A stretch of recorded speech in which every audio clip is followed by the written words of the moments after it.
There's a problem with graphene phones that nobody's talking about. Stick around and I'll tell you more.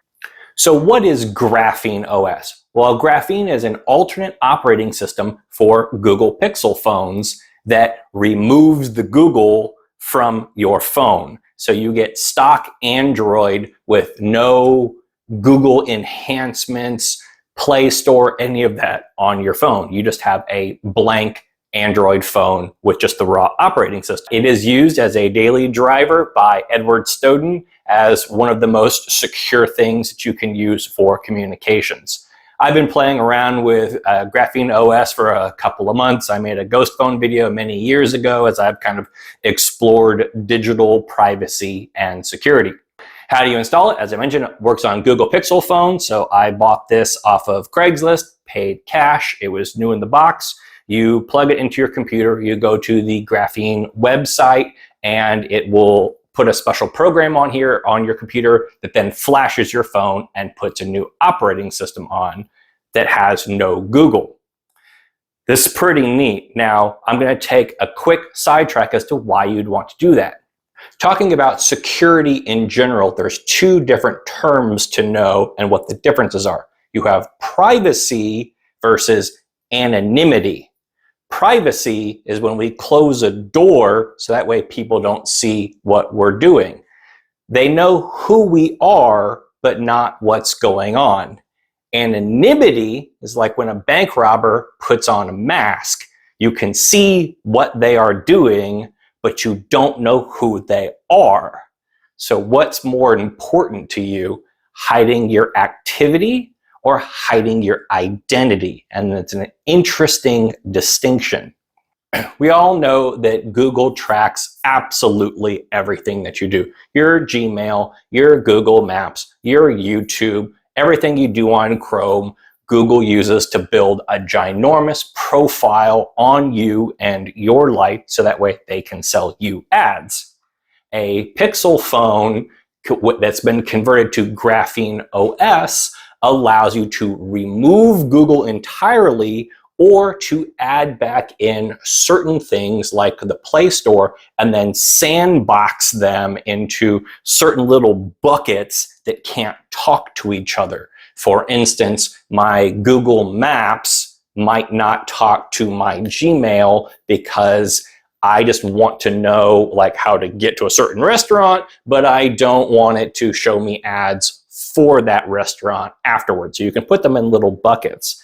I have a goal of using absolutely zero Google products on my phone, which takes you down the rabbit hole of F-Droid and APKs and Aurora phones and a whole bunch of side-loading stuff. Those are really interesting, and there's much better videos out there that will describe the difference. But there's one thing that no one on YouTube is talking about. So this is a Graphene OS phone. How do you get it online? How do you activate it? So it takes a physical SIM card, or it will take an eSIM. So if I activate that, I use Verizon for my personal phone. So if I activate this on my Verizon account, Google might not be seeing what I'm doing, but Verizon is. Depends upon how much you trust big tech. This gets back to anonymity versus privacy.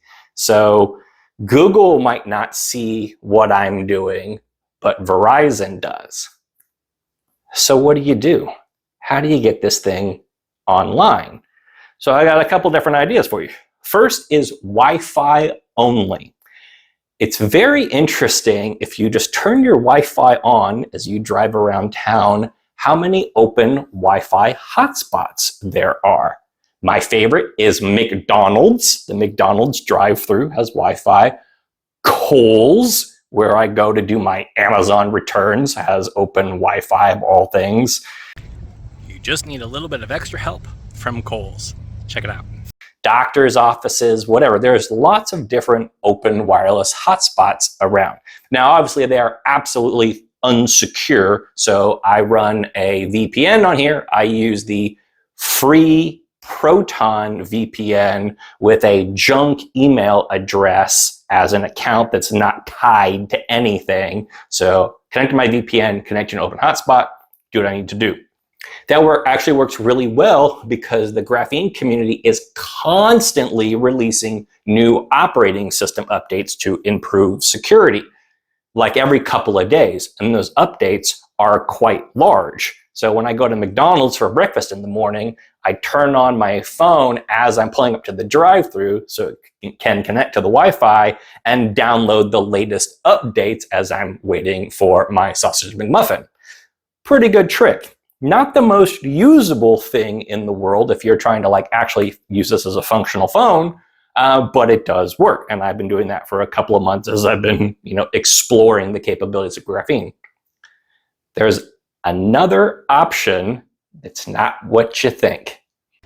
Did you know that the secret to a private cell phone is at Best Buy?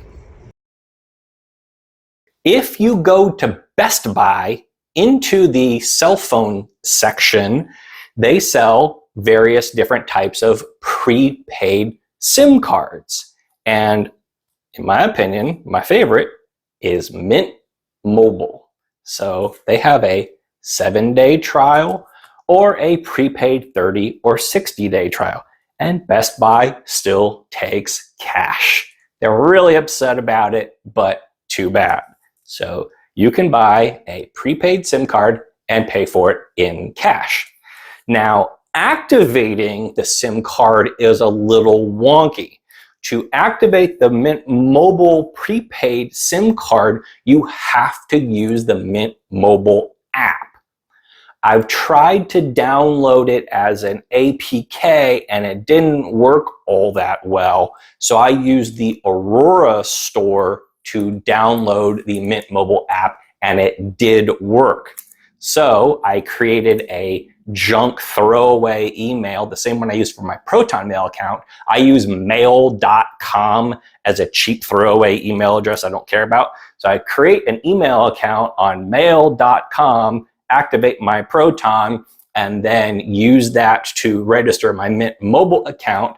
And then I can activate a Mint Mobile SIM card. And now I've got a phone that is not attached to my real identity in any way, shape, or form. Pretty nifty, huh? There's another alternative out there that's starting to grow in popularity, and it's called Cape Mobile. Cape Mobile is supposedly designed to work with Graphene phones.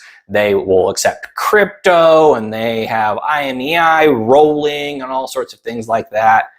I experimented with it and I couldn't get it to work. I couldn't get it to install. It's also $100 a month. And there's some controversy around the founder and our current owner of Cape Mobile. You'll have to do your own research into that. Like I said, I couldn't get it to work. I tried downloading it. Well, they don't publish their APK, so you have to use the Google Play Store, which I refuse to do. So I tried to grab it from Aurora, and it kept putting me in this endless loop. So I was never successful with it. So if anyone has successfully used Cape Mobile, please drop a comment down below. And if anybody else has any suggestions as to how to get online without registering any personal information, let me know in the comments down below. So take back your online and digital privacy with this interesting mix from Mint Mobile and Graphene OS. Thanks everybody. Catch you on the next one.